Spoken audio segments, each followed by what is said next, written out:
Cognitive approaches to learning. Conceptual behavior.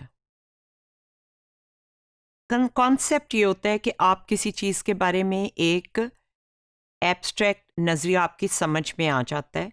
हम बहुत early बच्चे को कॉन्सेप्ट सीखते हुए देखते हैं, खाली या भरा हुआ, बड़ा या छोटा, लंबा या short, long short, far near, heavy not heavy. ये कॉन्सेप्ट्स हैं जो फिजिकली ऑब्जेक्ट्स के होते हैं और वो उनके बारे में भी बच्चे सीखते हैं. तो ये एक कॉन्सेप्ट कि ये एक ही जैसी चीज़ें हैं या मुख्तलिफ चीज़ें हैं, ये भी एक कॉन्सेप्ट है.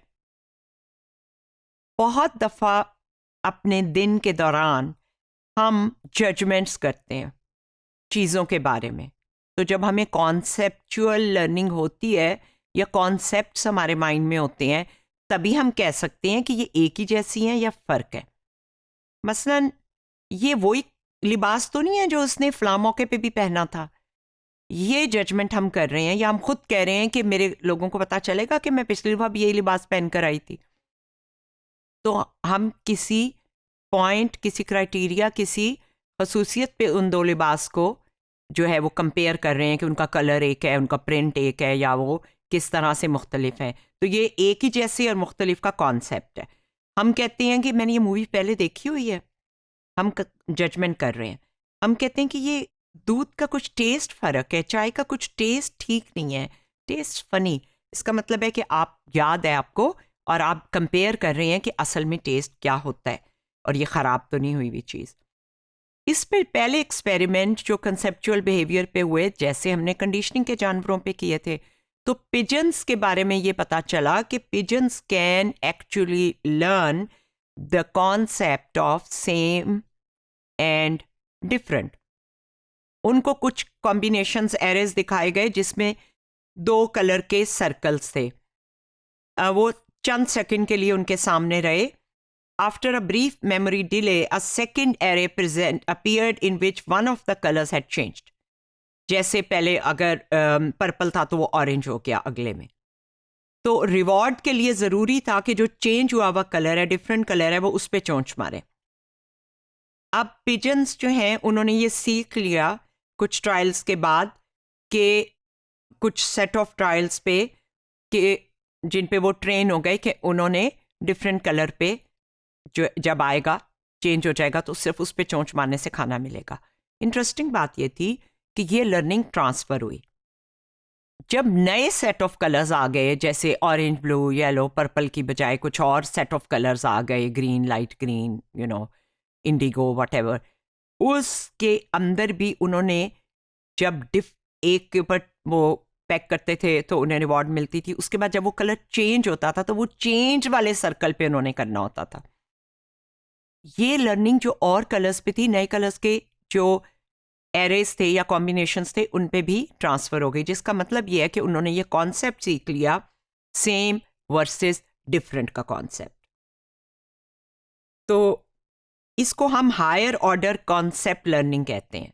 ये एक इटसेल्फ एसोसिएशन नहीं है, बल्कि ये एक हायर ऑर्डर कॉन्सेप्ट है और वो पिक कर लेते हैं. जैसे बच्चों की वर्कबुक्स में आपको नर्सरी में मिलेगा कि इनमें से कौन सी चीज़ गाड़ी नहीं है, तो वो बीच में कोई एक चीज़ डाल देंगे, कोई डब्बा या कोई खाने की चीज़ या फ्लावर, और बाकी सब जो है वो गाड़ियाँ होंगी. तो वो सेम वर्सेस डिफरेंट का कॉन्सेप्ट सिखाने के लिए बच्चों को हम वो काम कराते हैं. एक और तरह की लर्निंग होती है जो देख के होती है. इंसान हमेशा स्टिमुलाई की एसोसिएशन से डायरेक्टली नहीं सीखते. जब उनका एक्सपीरियंस हो, औरों को करते देख के भी सीखते हैं और औरों के रीइंफोर्स होने से भी सीखते हैं. जब हम किसी और की रीइंफोर्समेंट या पनिशमेंट से खुद सीखें, उसे वाइकेरियस रीइंफोर्समेंट या वाइकेरियस पनिशमेंट कहते हैं. हम जो हमारी मेमोरी की कॉग्निटिव कैपेसिटीज़ हैं और रीजनिंग की यानी लॉजिक की यानी नतीजे अखज़ करने की, उसके ज़रिए हम लोगों के तजर्बात से सीख लेते हैं कि उन्हें इससे फ़ायदा हुआ या नुकसान हुआ, और हम उसके हिसाब से अपना बिहेवियर लोगों के तजर्बे की रोशनी में चेंज करते हैं या डिटर्मिन करते हैं. हमारी जो सोशल लर्निंग है आम जिंदगी में, वो दूसरों को ऑब्जर्व करके काफ़ी ज़्यादा होती है कि वो फ़ायदा उठा रहे हैं, रीइंफोर्स हो रहे हैं या उन्हें पनिशमेंट मिल रही है। हम दूसरों के गुड और बैड एक्सपीरियंस से सीखते हैं। जैसे कोई कहता है फ़लाँ जगह का खाना तो बिल्कुल अच्छा नहीं है, तो आप उसकी एक्सपीरियंस से अपने बिहेवियर को बदल रहे हैं या डिटर्मिन कर रहे हैं। इसके ज़रिए हम ट्रायल एंड एरर से बच जाते हैं। ये बहुत यूज़फुल है कि इससे हमारा टाइम बचता है। ह्यूमन ऑब्जर्वेशन लर्निंग पे जो बहुत मशहूर एक्सपेरिमेंट है वो बेंड्यूरा का था 1960s में, जिसमें उन्होंने ये एक एडल्ट जो है वो एक मॉडल को हिट कर रहा है, ये बॉबो डॉल है। उसके बाद आपने देखा कि बच्चा भी जो है उस डॉल को हिट कर रहा है, और ये उनको करते देख के बच्चे ने किया। तो उसने कहा कि लैब में भी इवन बच्चे ये सीख लेते हैं कि जो कोई कर रहा है उसको कॉपी करते हैं। तो चिल्ड्रन लर्न फ्रॉम इमिटेशन, और वो इवन कैरेक्टर्स का बिहेवियर इमिटेट करते हैं जो कार्टून हो या फिल्म कैरेक्टर्स हो। हमारी हेल्पिंग यानी प्रो सोशल बिहेवियर और हमारा एंटी सोशल यानी हर्टिंग एग्रेसिव बिहेवियर दोनों ही हम सीख सकते हैं ऑब्जर्वेशन के ज़रिए, और ऑब्जर्वेशन के प्रोसेस को मॉडलिंग कहते हैं। हम मॉडल्स के बिहेवियर से कॉपी करके सीखते हैं। बच्चा प्यार, मिलनसारी और सोशल एटिकेट्स भी सीखता है, और बच्चा मुंह चिढ़ाना भी सीख सकता है। ये वो मॉडल्स पे डिपेंड करता है वो किसको कॉपी कर रहा है। ये लड़के जो आपको दौड़ते, मारते और धमकियां देते नजर आते हैं, इन्होंने भी कोई एग्रेसिव मॉडल्स को कॉपी किया है। और भी रीज़न है, हो सकता है इससे रीइंफोर्स हुए हैं, लेकिन मॉडल्स इसमें इंपॉर्टेंट है। कॉपी कर रहे हैं ये दूसरों को करता देखकर। और ये जो लड़कियां अमन का पैगाम लेकर निकली हैं वो भी दूसरों के लिए भी मॉडल हैं, और वो एक अच्छे मॉडल्स को कॉपी कर रही हैं। तो ज़िंदगी में तो बहुत से मॉडल्स हैं, बहुत इम्पैक्ट और इन्फ्लुएंस है। कौन से मॉडल्स को हम कॉपी करते हैं, हम किन से सीखते हैं? ये दोनों मॉडल्स वो हैं जिन पे हमें फ़ख्र है और जिन्हें हमें कॉपी करना चाहिए।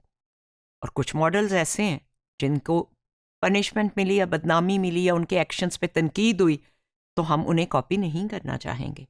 तो हम किन मॉडल से सीख रहे हैं, दैट इज़ इम्पॉर्टेंट। हम कब सीखते हैं? जब हम तवज्जो देते हैं। ऑब्जर्वर ने अटेंशन पे की है, फिर उसको याद रखा है, रिटेंशन की है कि ये हो क्या रहा था, ये बंदा क्या कर रहा था।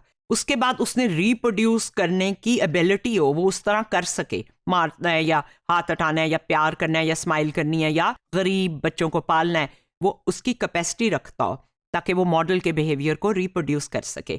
मोटिवेशन हो, वो ये करना चाहे, उसकी कोई मोटिवेशन हो। ये सारे अच्छे मॉडल हम सब ने देखे हुए, अल्लामा इकबाल भी, एधी भी और नेल्सन मंडेला भी, और बुरे मॉडल भी सियासतदानों के और लीडर्स के।